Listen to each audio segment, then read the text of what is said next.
à tous, bienvenue à vous dans votre émission Ensemble c'est mieux. C'est le dernier jour de la semaine, bientôt le week-end. Allez, on a plein de courage et d'énergie sur ce plateau à vous partager. Céline, vous êtes avec nous, bienvenue. Merci. Vous allez nous présenter quoi ce matin ? Nous allons parler d'une commune des Côtes-d'Armor, très margate, qui a instauré une démocratie participative. On a hâte d'en savoir plus. Alors, on vous retrouvera dans quelques instants. On va non seulement savoir plus sur la cuisine avec vous Agathe, mais en plus, vous allez nous faire déguster des petites choses. Oui. Ça sent très très très bon. Qu'est-ce que c'est ? C'est des roses des sables à la bretonne. Écoutez, tout un programme. Allez, cuisine toujours, on recevra la cofondatrice de Cuisto du Coin qui utilise des ateliers de cuisine pour fédérer les salariés des entreprises. Ça, c'est une chouette idée. Le thème du jour, ce sont les zones blanches. 10% des Français seraient privés d'Internet et de réseaux mobiles. Alors, où en est la situation en Bretagne ? Quels territoires sont concernés et comment y remédier ? Nous ferons le point avec un représentant d'Orange dans quelques instants. Comme chaque semaine, nous recevrons aussi un Breton qui soumet son projet sur la plateforme de financement participatif Kengo. Aujourd'hui, c'est un artiste, Arthur Révé, chanteur, musicien. Il compte sur vous pour l'aider à sortir son deuxième album en 2020. Et il nous offrira un live, vous verrez ça. Enfin, nous retrouverons Billy à la SPA de Rennes avec un nouvel animal, un nouvel ami pour la vie à adopter, bien entendu. Voilà, bienvenue à vous en ce vendredi matin. Nous avons de l'énergie ce matin sur ce plateau. Vous allez voir ça tout au long de l'émission, tout au long de ces 45 minutes. Avant qu'on parle des zones blanches un peu en détail avec un représentant d'Orange, je vous propose une petite introduction en images. Oh, mais il n'y a pas de réseau ici. Te fatigue pas, on est en zone blanche. Pas d'internet ou un internet de mauvaise qualité, ça veut dire que vous êtes en zone blanche. Alors que l'accès à Internet devient de plus en plus indispensable pour les particuliers comme pour les entreprises, une récente étude a révélé que plus de 10% de la population, soit 6,8 millions de personnes, sont privées d'un accès de qualité minimale à Internet. Et pour ce qui est d'un bon haut débit, c'est toujours impossible pour 12,8 millions de Français. C'est pas rien. Une étude qui montre qu'il y a deux France, celle des villes de plus de 10 000 habitants où plus de 95% des habitants ont accès à Internet et celle des villages de moins de 1000 habitants où cette proportion chute à 69%. Et oui, les zones rurales souffrent bien d'une véritable fracture numérique, malgré les efforts de l'État qui tentent d'obliger les opérateurs privés à résorber les fameuses zones blanches. Mais qui dit zone blanche dit zone très peu peuplée et donc pas rentable. En attendant, si vous n'avez ni ADSL ni téléphone mobile, il existe la solution satellite. Mais il faut s'équiper d'une parabole, d'un récepteur, soit environ 400 €, et l'abonnement vous coûtera une quarantaine d'euros mensuels. L'État propose une aide, mais seulement de 150 €. C'est clair, en zone blanche, il y a de quoi faire grise mine. Bon, on ne va pas faire grise mine très longtemps parce qu'on va quand même parler des progrès qui peuvent être faits avec vous, Pierre Langto. Bonjour Laurence. Bienvenue à vous. Vous êtes directeur de l'unité pilotage réseau chez Orange. Vous construisez et vous gérez, entre autres, les réseaux du Grand Ouest, c'est bien ça ? C'est ça, oui, tout à fait. Alors, on l'a compris, zone blanche, ça signifie aucun service mobile ou de très mauvaise qualité. Est-ce que la Bretagne, d'abord, on a envie de vous poser cette question très pratique, est-ce qu'elle compte plus de zones blanches qu'ailleurs ? Non, il n'y en a pas plus qu'ailleurs. Après, c'est vrai que la répartition de l'habitat, le terrain, les forêts, les zones encaissées font qu'il existe encore des zones dans lesquelles on n'apporte pas le service. Que dans oui, en d'autres Bretagne, régions. on se rend compte qu'il y a un habitat qui est assez dispersé, ce qui fait que c'est assez difficile d'aller couvrir tout le monde avec une bonne qualité à l'intérieur des maisons. Et ça demande beaucoup d'efforts de la part des opérateurs. Oui, et du temps, forcément. Et du temps pour déployer pour tout que ça ça. puisse se faire. Alors, il y aura, et c'est déjà en cours, un plan qui est déjà en place depuis 1 an. On vous appelez ça le New Deal, pour mettre fin aux zones blanches, un plan qui a déjà démarré. Que prévoit-il et où en est-on dans notre région ? Alors, le New Deal, c'est en fait les opérateurs qui ont discuté avec l'État et qui ont pris des engagements très forts. En France, nous, chez Orange, on a 23 000 sites à peu près d'émissions sur le territoire, sur toute la France. Et dans les 10 ans à venir, on va rajouter à peu près un quart de sites en plus. Et chaque opérateur, en fait, s'est engagé à rajouter à peu près 5 000 points d'émission sur les 10 ans à venir sur le territoire. Donc c'est un effort considérable pour réduire encore ces zones dans lesquelles on n'a pas un service au niveau attendu. Cette fracture numérique dont on en parlait dans le reportage il y a quelques instants, elle existe bel et bien ? Oui. Alors oui, il faut bien reconnaître que les zones les plus rurales, c'est difficile d'aller chercher tout le monde. Ça demande énormément d'investissement et de travail. Mais depuis maintenant 2 ans que ce plan est lancé et où les premiers sites arrivent, les premières évolutions de services arrivent, des améliorations, nous avons vraiment accéléré Il y a une grosse mobilisation. C'est aussi un projet qu'on fait en commun avec les autres opérateurs, puisque... C'est ça, hein. Le travail d'investissement, vous le répartissez entre Exactement. opérateurs. Pour être plus efficace et apporter plus rapidement ce service, en fait, là où il y a des endroits où on a constaté qu'il fallait améliorer, les opérateurs qui ont besoin d'améliorer dans cette zone-là se disent, dans ce cas-là, c'est toi qui vas faire le job, et dans ce cas-là, c'est moi, et puis moi, je vais venir après, là où tu as construit un pylône, et puis je vais venir apporter mon service. Et comme ça, on s'est réparti un peu le travail, ça permet d'aller globalement plus vite. Donc ce sont des pylônes multi-opérateurs? Exactement. C'est nouveau, ça?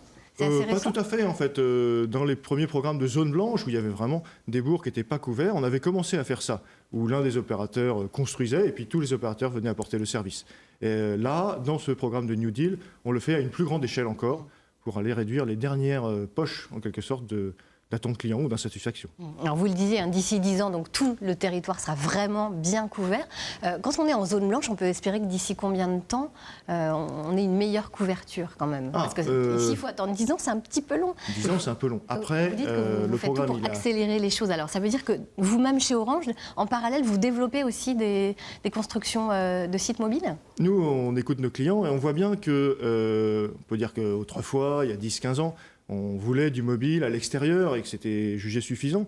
Aujourd'hui, on voit bien que ce n'est plus le cas. On veut avoir un très bon Internet, de la 4G, on veut l'avoir chez soi, à l'intérieur, et pas être obligé de sortir pour avoir ce service. C'est devenu indispensable, aussi bien pour les particuliers que les entreprises. Et donc, nous aussi, en tant qu'opérateurs, à l'écoute de nos clients, on investit et on cherche le plus possible à traiter les zones où on se rend compte que nos clients ne sont pas satisfaits. Donc vous allez construire vous-même des nouveaux points d'émission, en plus de ceux imaginés dans le cadre du New Deal? Oui. C'est un peu, alors ça fait partie de mon travail avec toute mon unité, c'est que sans arrêt, on écoute ce qui se passe sur le terrain, et puis là où on se rend compte qu'il faut rajouter du service, améliorer le service, on agit pour le faire. Alors vous parliez de la 4G à l'instant. Quel pourcentage de la population bretonne est couverte par la 4G?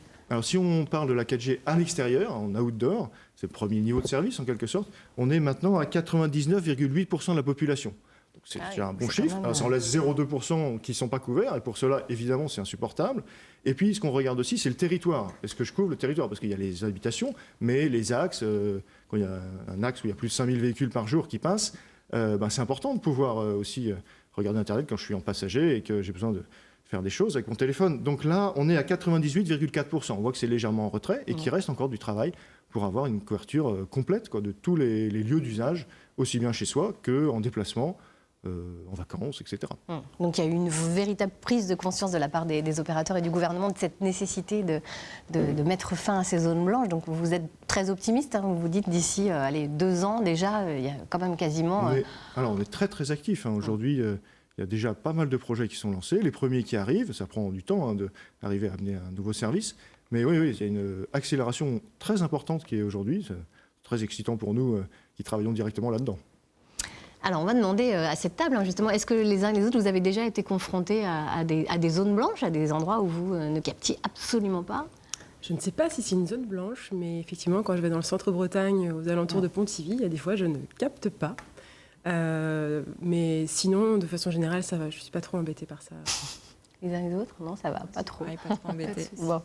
Alors, Trémargat, est-ce que c'est situé en zone blanche? Trémargat, c'est dans le centre-Bretagne, effectivement, dans les Côtes d'Armor. Dans le Creuse-Braise. Dans le Creuse-Braise, comme dit Céline. Alors j'ai regardé, Vous c'est avez pas regardé en zone blanche, c'est-à-dire une bonne couverture de Trémargat. Je crois qu'il faut encore qu'on renforce la 4G. Ça fait partie des plans, puisqu'à fin 2020, il y aura de la 4G. Tous nos sites existants, là où on a déjà des services, on va amener la 4G. Donc ça, c'est aussi dans cet engagement New Deal. Et donc, si Trémargat n'a pas encore la 4G, d'ici fin 2020, ça commence à arriver. Non, mais je sais qu'ils ont le réseau, ça passe très bien, puisqu'ils sont très sollicités par les élus, par les médias, puisqu'ils ont mis en place quelque chose d'intéressant, la démocratie participative. Alors, de quelle façon, justement, cette initiative?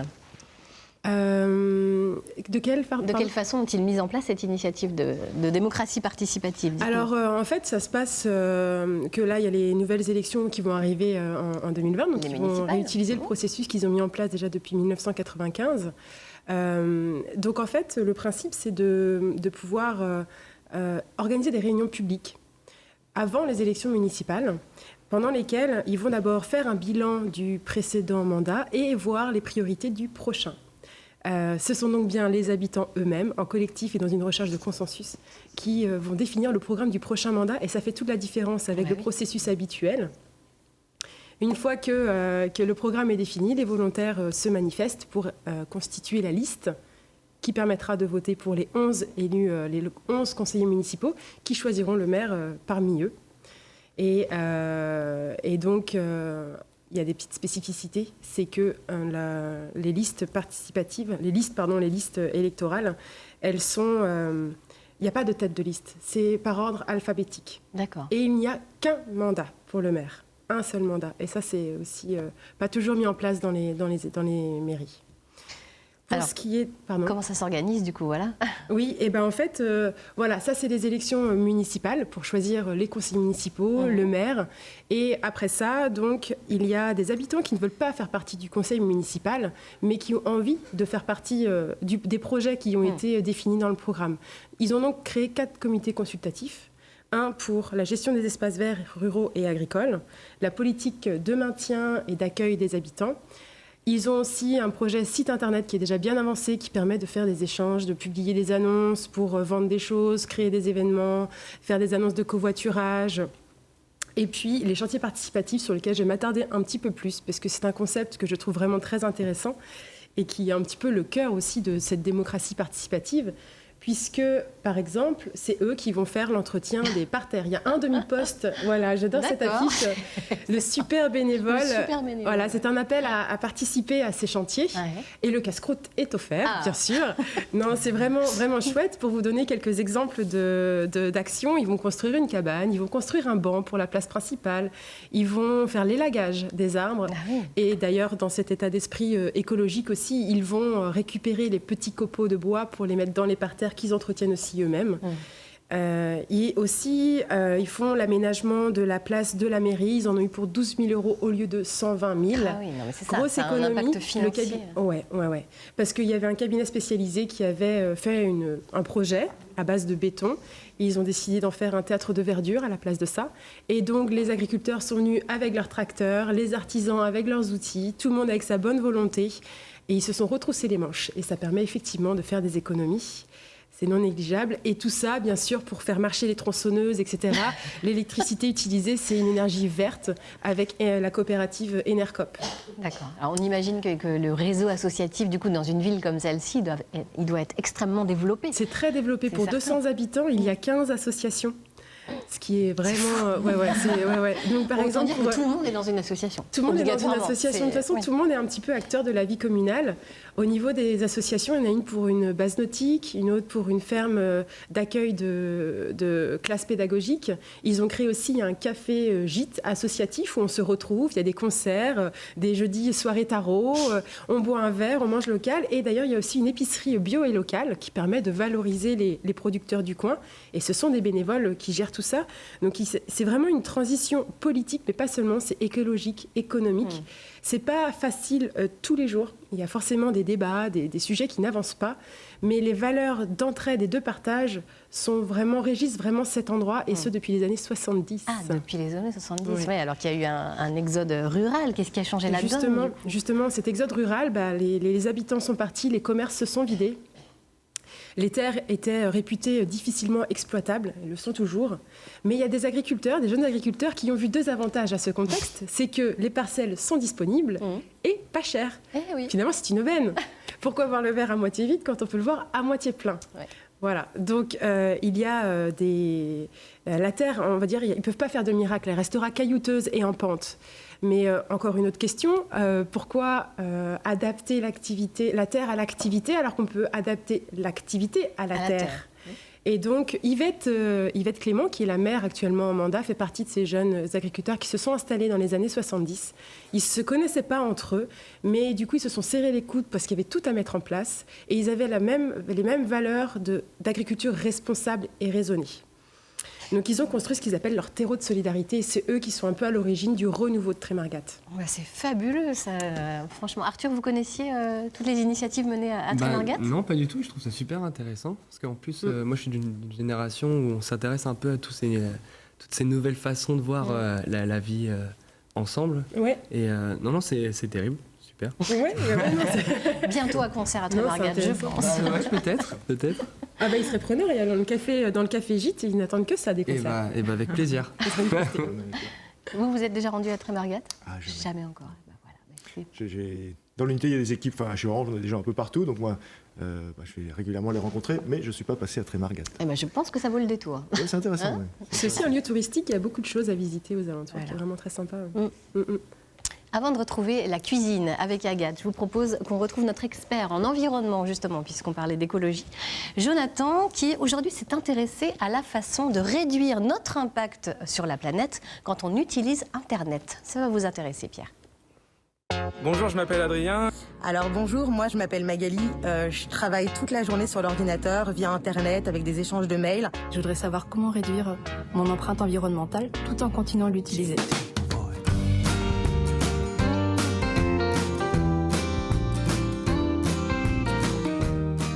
Bonjour Adrien, Magali, Alexandra. Bonjour Jonathan. Internet pollue autant que le trafic aérien civil. Waouh. C'est pour ça que je vous propose des gestes simples pour réduire votre impact sur l'environnement. Suivez-moi.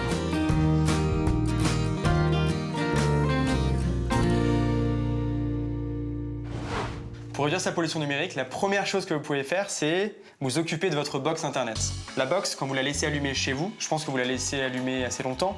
Tous les jours. Vous pensez à l'éteindre? Jamais, non. Quand vous la laissez allumer 24 heures sur 24, ça va consommer l'équivalent de 10 ordinateurs allumés pendant un an, ce qui est énorme en termes de consommation d'énergie. Alors qu'on pourrait adopter un geste simple, simplement avec votre box, c'est en utilisant l'interrupteur qui est juste derrière pour l'éteindre. Donc pensez quand vous partez de chez vous, ou quand vous allez dormir, ou même quand vous partez en vacances, pensez à l'éteindre.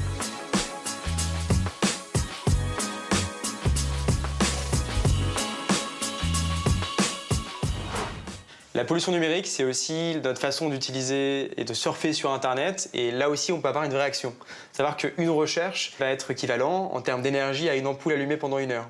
Je vous propose, moi, d'installer des moteurs de recherche qui sont écologiques. Vous avez un moteur de recherche qui s'appelle Ecogine. Par exemple, à chaque recherche, quand vous allez cliquer sur un lien, ça va générer un revenu qui va être redistribué à 100% pour une ONG. Pour ce qui est d'Ecosia, vous avez un compteur qui indique le nombre d'arbres replantés.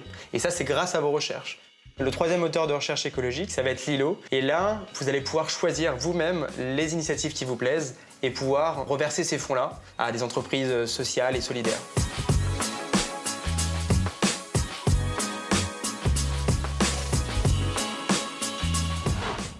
Votre boîte mail va contenir des centaines de mails, de publicités, de newsletters qui vont utiliser beaucoup d'énergie quand ils seront stockés. Et vous pouvez simplement dépolluer cette boîte mail en utilisant un service de nettoyage intelligent.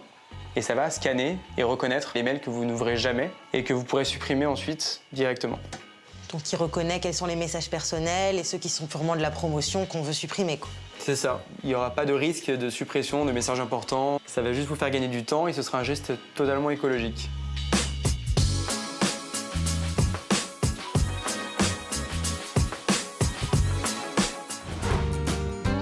On résume.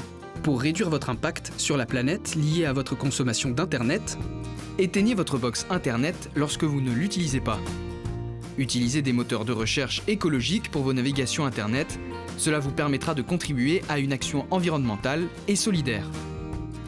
Utilisez un service de nettoyage intelligent pour la suppression de vos mails pour réduire votre empreinte carbone. Voilà des conseils bien pratiques. Alors pour ceux qui nous rejoindraient, je rappelle que Pierre Langto, vous êtes directeur de l'unité pilotage réseau chez Orange. Que pensez-vous de ces conseils ? Je trouve que c'est intéressant parce que chez Orange aussi, on est très conscient du fait que le numérique, c'est des opportunités, beaucoup de possibilités qui sont offertes, et puis c'est aussi des risques et c'est aussi des impacts sur l'environnement. Et donc, à la fois, alors il y a plein d'actions possibles, mais dans les usages, quand tu es présenté, éteindre la box, oui, ouais. C'est un vrai sujet. Et dans les générations de box qu'on développe, puisqu'on fait évoluer nos box pour avoir les meilleurs services, on intègre aussi des approches environnementales dans la conception, dans les matériaux et dans les fonctionnalités qui permettent comme ça d'économiser l'énergie. Moi, je suis plus dans la partie les réseaux, mais dans les réseaux ou dans les data centers, les endroits où on a tous nos serveurs, qui sont des gros consommateurs d'énergie, on développe des techniques de refroidissement, d'optimisation des systèmes qui font qu'on essaye de minimiser notre empreinte environnementale parce qu'on sait bien que il faut qu'on apporte tous les bienfaits du numérique et puis en limitant les impacts négatifs et que ce soit au global vraiment quelque chose de très positif. Merci. Vous restez avec nous. On va maintenant parler de cuisine avec Agathe.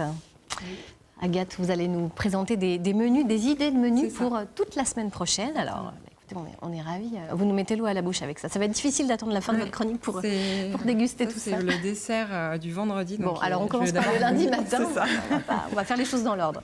Qu'est-ce que vous nous proposez pour le lundi? Alors pour lundi, je vous propose une salade de tomates avec de la tome de vache bretonne qu'on viendrait couper en petits dés et mettre dans la salade, de l'oignon nouveau et du basilic. Donc là, l'idée de cette salade, c'est vraiment de varier les différents types de tomates, de couleurs, pour vraiment avoir une assiette colorée.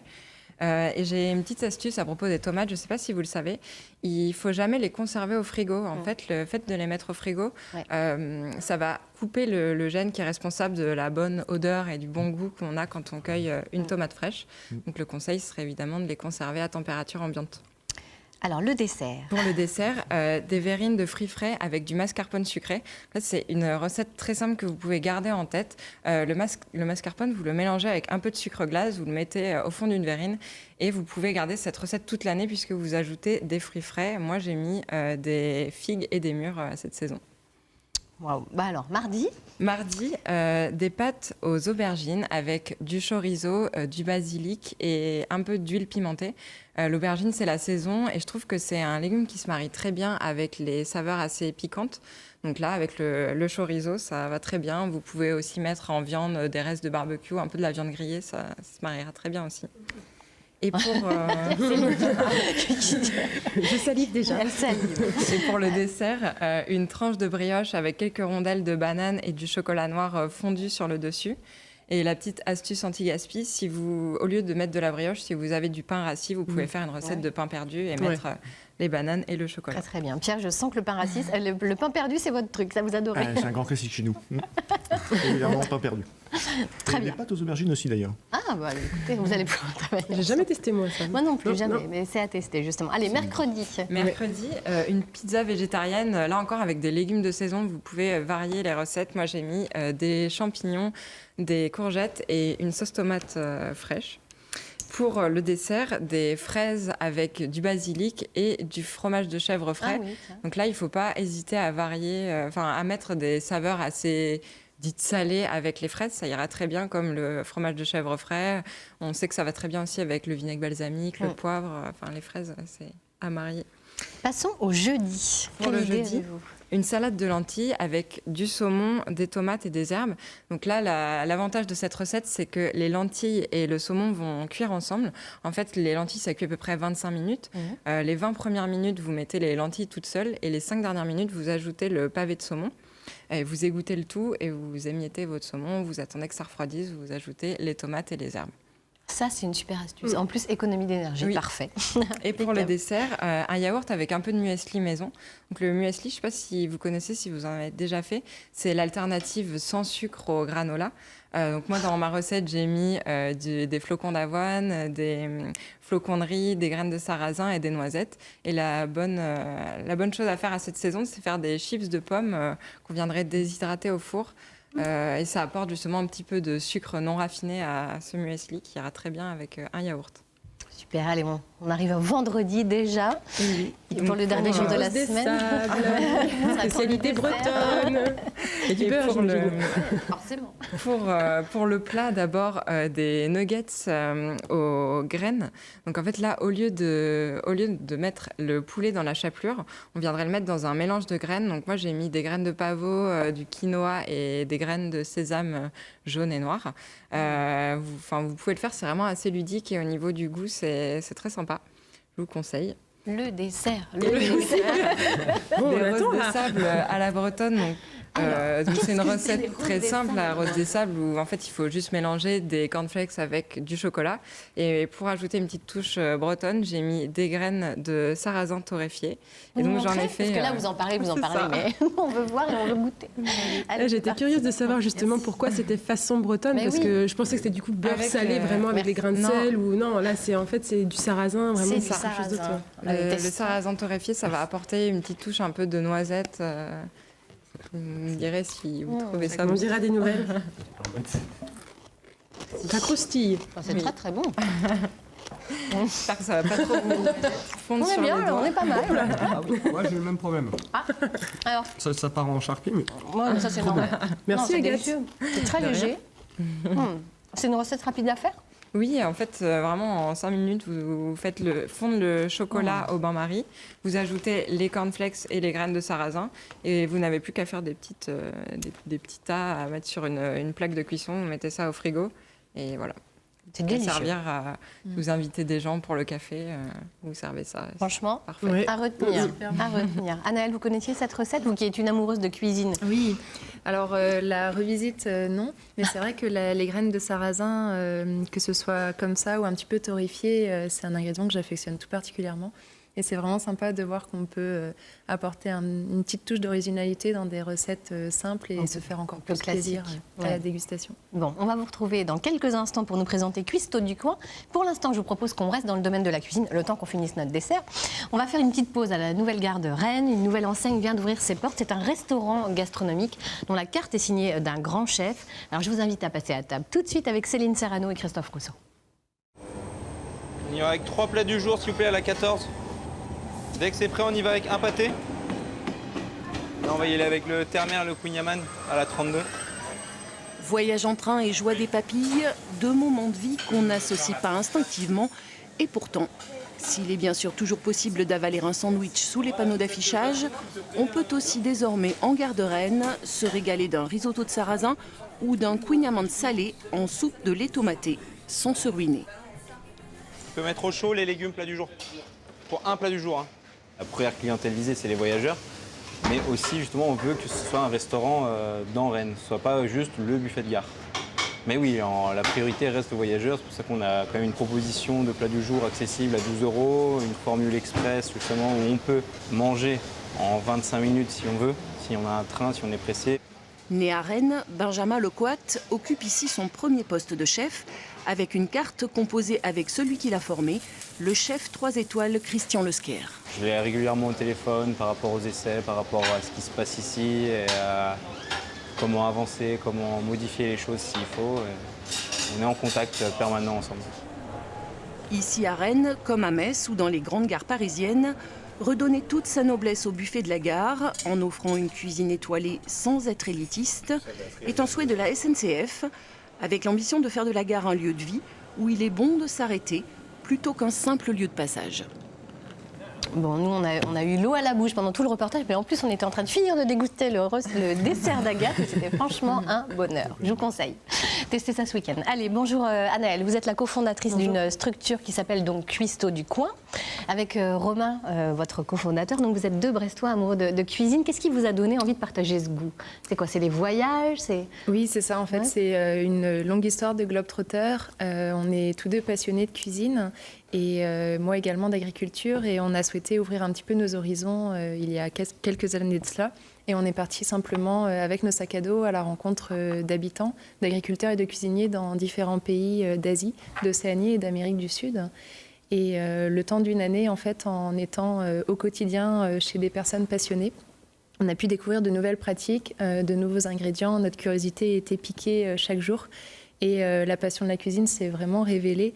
Et au-delà d'une passion que l'on avait personnellement, on avait ce souhait de la partager avec le plus grand nombre et de rendre accessible des rencontres avec des personnes qui peuvent faire découvrir leur culture par le biais de la cuisine. Et c'est de là que le projet est né. Alors, le projet, il est né en 2017, Cuisto du coin. Au début, c'était un projet qui s'adressait plutôt aux particuliers. Exactement. Vous faisiez des ateliers de cuisine. Voilà.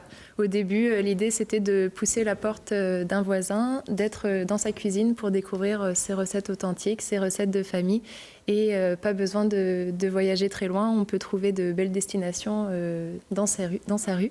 Et on souhaitait faciliter cette mise en relation entre des particuliers désireux d'apprendre à cuisiner et des passionnés de cuisine soucieux de transmettre leur savoir-faire.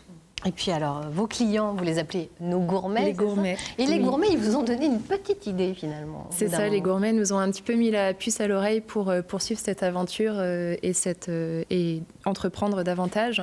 En fait, ils nous ont permis de se rendre compte que la cuisine, c'était un outil fabuleux pour communiquer, pour échanger, pour partager.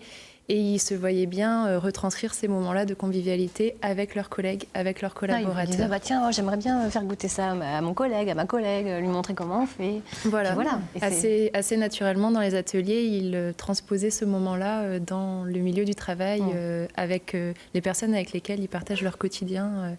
Et on les a pris au mot. Et du coup, avec nos chefs cuistots, nous sommes partis à la rencontre d'équipes en entreprise. D'accord. Et alors c'est comme ça qu'est née cette idée de team building, c'est un grand mot, mais c'est cohésion d'équipe. Cohésion d'équipe. Vous travaillez donc en entreprise avec des ateliers de cuisine. Ça permet quoi? Ça permet de casser les codes, de casser les barrières hiérarchiques? C'est ça, on aime bien un petit peu tout chambouler chez Cuistots du coin et partir sans a priori.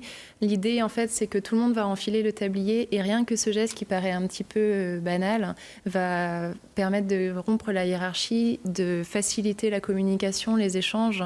Et assez naturellement, les gens vont se mettre à s'entraider, à partager et à découvrir aussi d'autres facettes des personnalités des personnes qu'elles côtoient au quotidien. Et voilà, sans pour autant le retranscrire ou mettre des mots sur tout ça, naturellement, l'expérience culinaire prend et l'équipe en sort vraiment heureuse. Ils ont partagé un moment chaleureux, bien à eux, et ça reste aussi dans les mémoires et ça permet de créer de beaux souvenirs en entreprise. Vous intervenez dans quel secteur Donc on est au bout du bout sur Brest. Donc on a démarré l'entreprise en terre finistérienne. Donc on intervient auprès des entreprises du Finistère. Arthur, vous qui êtes du Finistère, vous connaissez cette initiative? Non, je découvre et je trouve ça vachement bien, mais c'est toujours dans des notions de partage. Comme Oui, c'est ça. Il n'y a pas de projet de développement en dehors de... Si, on souhaite se développer géographiquement, on avance pas à pas. Là, notre souhait aussi est de pouvoir rendre accessibles des expériences culinaires à des équipes. Donc on développe nos prestations traiteurs. Pour l'instant, on reste sur une petite échelle géographique pour vraiment valoriser tous les talents et tous les savoir-faire des chefs cuistots qui nous accompagnent. Mais notre souhait, notre ambition est bien sûr de se développer. Pierre, on a envie de vous demander, chez Orange, ça se fait, ce type d'atelier de cuisine Oui, j'ai eu l'occasion de faire des choses comme ça, alors pas avec Cuistots du coin, mais je suis tout à fait d'accord. Ça crée d'abord le tablier, hop, on rentre dans un autre univers, et puis ça crée des bons souvenirs. On découvre des nouvelles facettes des gens, etc. Donc c'est en général une très bonne initiative. Ouais. Est-ce qu'il y a différents formats d'ateliers? Oui, il y a différents formats d'ateliers et également différents univers à découvrir. De par la genèse du projet, on souhaite faire voyager les équipes en entreprise et on apporte beaucoup d'authenticité dans nos ateliers. Donc on invite les équipes à voyager dans différentes destinations qui sont portées par nos chefs cuistots originaires de ces pays. Et on s'adapte aussi aux besoins des équipes. On est bien conscient qu'elles n'ont pas une journée à nous allouer, mais on peut très bien organiser des ateliers sur des temps d'1 heure, 2 heures, voire un petit peu plus s'ils souhaitent vraiment une immersion, une expérience culinaire plus complète. Et en tout cas, peu importe le format, chaque atelier se terminera par un moment de dégustation et de partage. Vous avez de la concurrence, Agathe, attention. Et toutes les équipes relèvent vraiment le défi d'aller au bout des recettes. Malgré que ce soit des recettes authentiques, nos chefs cuistots veillent à ce que tout se déroule au mieux. Et voilà, il ne faut pas avoir de crainte des personnes très assidues en cuisine comme des personnes plus amatrices peuvent vraiment participer pleinement à l'activité. C'est du partage, on l'a bien compris. Merci beaucoup Anaëlle. Justement, Merci. Nous, on a envie de partager aussi. On va retrouver tout de suite Billy à la SPA de Rennes avec un nouvel animal à adopter. Bonjour. Bonjour Billy. Alors ce matin, on est avec un petit bonhomme là, comment il s'appelle celui-ci? Ghost Rider, dit Ghost. Ghost Rider, Ghost. Alors c'est une race bien particulière, c'est un American Staff. Ok. Donc c'est un chien de 2e catégorie, du coup, qui nécessite de passer un permis de détention. D'accord, donc on ne peut pas l'avoir si on n'a pas ce permis-là. Qui se passe où d'ailleurs ce permis-là? Alors chez des éducateurs agréés pour le faire. D'accord. Donc il faut savoir quand même qu'il faut prévoir du coup des frais supplémentaires pour passer ce permis de détention. Sauf si on l'a déjà ou Sauf faut si repasser on l'a à chaque déjà. fois? Non, il ne faut pas le repasser à chaque fois. Ok, c'est une fois qu'on passe ce permis-là. Voilà. Quand on aime ce genre de chien, on le passe, on est tranquille. Et puis après ça va. Juste une petite muselière si on se balade dans la rue avec. Exactement, c'est la loi en France. Donc il faut qu'il soit muselé. Alors aujourd'hui, il y a des muselières très adaptées pour les chiens qui peuvent même prendre des friandises avec ces muselières. Donc ce serait important bien sûr que ces adoptants respectent la loi et fassent le nécessaire à ce niveau-là. Puis au niveau de la mise en règle du chien. Ok. Alors, il a quel âge, ce petit bonhomme? Alors, il a 7 ans. Ok. Donc voilà, c'est un chien qui est dans la force de l'âge. Donc il est quand même assez posé, mais il a encore besoin de se dépenser beaucoup. Hein. On dit souvent que c'est une brute, mais moi je trouve que c'est une gentille brute quand même, parce qu'il sait être très doux. Il a une sacrée carrure, quoi. Oui, il est costaud, ça c'est clair. C'est pas ce qu'il a vu là-bas. Il a cru voir peut-être un petit chat ou un petit chien. Un oiseau, je pense. Ah, un oiseau. Donc apparemment, il ne sait pas qu'il les aime pas. Il est intéressé par les oiseaux. Il est intéressé, il est attentif. Après, il est plutôt sage. Donc, alors, au niveau des congénères chiens? Alors, on va éviter quand même les autres chiens. D'accord. Il n'est pas réactif en laisse. Hein, quand il en voit, il n'a pas de mauvais comportement. Mais dans son foyer, il préférera être tout seul. Tranquille pépère à la maison. Exactement. Au niveau des enfants et des chats? Alors les enfants, c'est son côté un peu bourrin, donc on évitera peut-être les enfants en bas âge. Tout petits, quoi. Par contre, les adolescents ou voilà, les grands enfants sont les bienvenus. C'est vraiment un chien qui est adorable avec l'humain. Voilà, il a juste besoin d'être compris. Pour jouer au football l'après-midi à la maison, ce serait parfait, ça, quoi. Pendant des heures même. Hein. Bon, c'est cool. Eh ben écoutez, ce petit bonhomme, il était là, il s'appelait Ghost. Ghost Rider. Eh ben Ghost, on va trouver une petite maison ici à la SPA de Rennes. Responsable, c'est important de le dire. Adoptant responsable. Adoptant responsable. Pour ce type de chien, c'est important pour nous d'avoir des adoptants qui soient responsables et qui fassent les choses correctement. Eh ben le message est passé. Bon appétit tout le monde. À bientôt. À bientôt. Merci beaucoup, Billy. Il y en a un autre qui fait les choses correctement. Il s'appelle Arthur Révé. Il est artiste. Il est avec nous ce matin sur le plateau. Arthur, merci. Vous êtes d'origine brestoise, comme Anaël. Vous avez grandi dans la région de Morlaix, la magnifique baie de Morlaix. Ouais. On avait dit qu'on n'en parlerait pas trop, mais quand même. On ne peut pas s'empêcher. C'est trop beau. Vous faites de la musique depuis longtemps? Depuis tout jeune, depuis mes 7 ans, j'ai commencé à prendre des cours de musique. J'ai fait 10 ans d'école de musique, de la guitare, du solfège. Et j'ai commencé tout petit à écrire des chansons. Et ce qui m'a emmené ici ce soir. Ah, depuis, quand même, il s'est passé pas mal de choses. Oui, il s'est passé beaucoup de choses, ouais. Vous avez signé chez Universal, quand même, pour sortir votre premier album. Racontez-nous un petit peu. Vous êtes parti sur Paris à ce moment-là? Ouais, en fait, j'avais rencontré un producteur du côté de Morlaix. J'avais vu un article de journal disant qu'il y avait un monsieur qui s'appelle Yann Cortella, ex-batteur d'Indochine, qui arrivait dans le coin. Donc moi, je suis arrivé un peu au culot, quoi. Je suis allé le rencontrer. Et puis je lui ai envoyé des chansons toutes les semaines. On a commencé à travailler un petit peu ensemble. On a enregistré 6 chansons et on est parti sur Paris, démarcher. Et là, tout s'est passé de manière assez fulgurante. Je sais pas, je devais avoir une bonne étoile. Donc j'ai signé assez vite, ce qui n'était pas plus mal vu que je venais d'arrêter mes études, on en parlait tout à l'heure. Pour les parents, c'était plus rassurant. Et puis après, j'ai pu faire pas mal de concerts. J'ai accompagné. Les premières parties d'Olympia, quand même. Hein. Voilà, avec Louane, tout ça. Ouais. Des super expériences. Et j'ai fini par sortir un premier album. Voilà, un premier album qui s'appelait 1.0. Voilà. Et puis vous rentrez en Bretagne, parce que vous avez envie de vous retrouver aussi, de retrouver vos valeurs. C'est ça, parce que c'est un monde, c'est un monde qui est particulier. Moi, j'ai pas envie de. C'était une très belle expérience. Je veux pas en sortir aigri non plus, mais c'est un truc où j'ai été très vite entouré, très tôt, très entouré.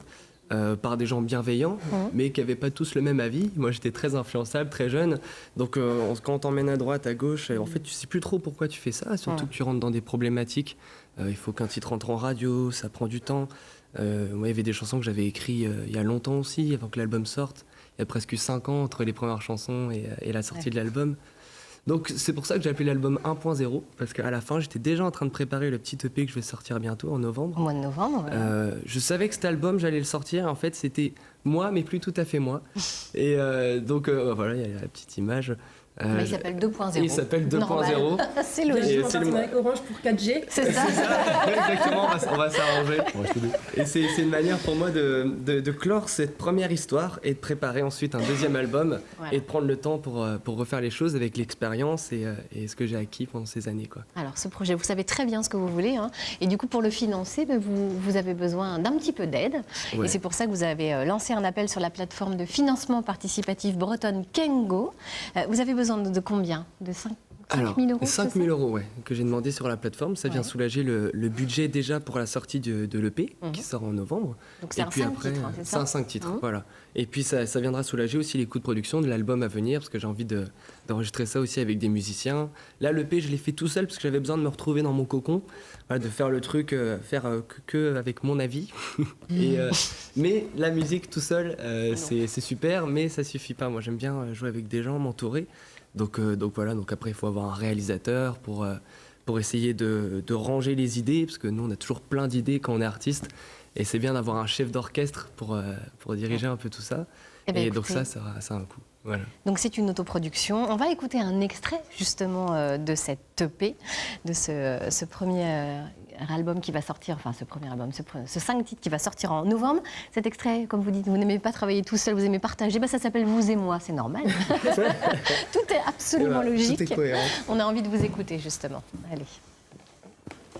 C'est Alors. parti, Vous et moi, qui est donc un extrait de l'EP 2.0 d'Arthur Révé. Et je crois que vous allez chanter avec moi. Sans blague. Voilà. Vous et moi, oui. On l'a pas du tout préparé tout à l'heure. Hein.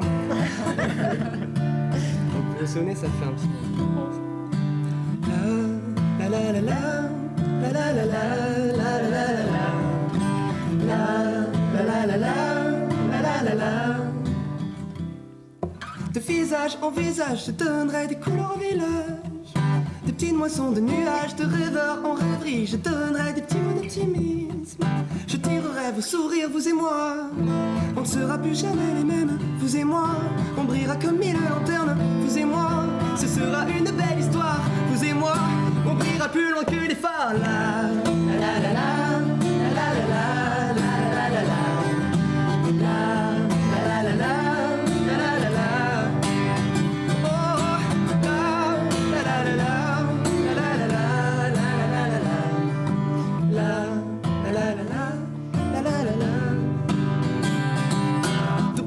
En barrage, je casserai les barrages futiles.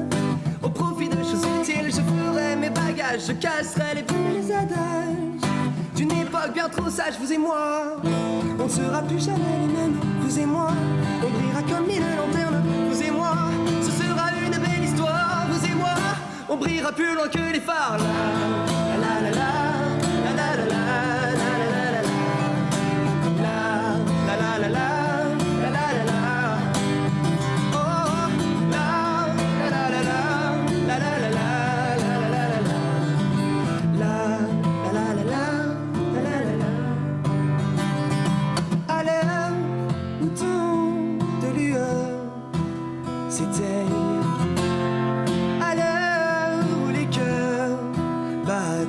De colère,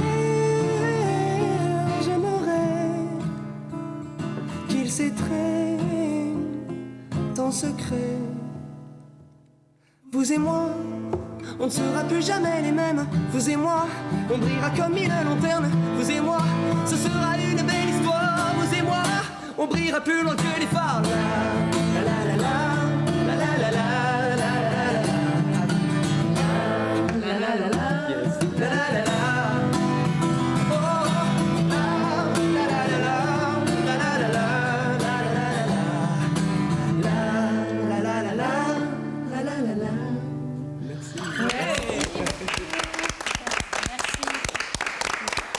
La belle énergie et la générosité d'Arthur Révé, vous avez jusqu'au 1er octobre pour l'aider sur la plateforme Kengo. Voilà. C'est ça. Merci beaucoup Arthur. Merci à vous. Merci infiniment. C'est fini déjà pour aujourd'hui. On se retrouve lundi à 10h45. Il sera question entre autres du mensonge et du bleu de travail. Eh ben oui, on vous souhaite un excellent week-end. Kenavo et belle journée sur France 3 Bretagne.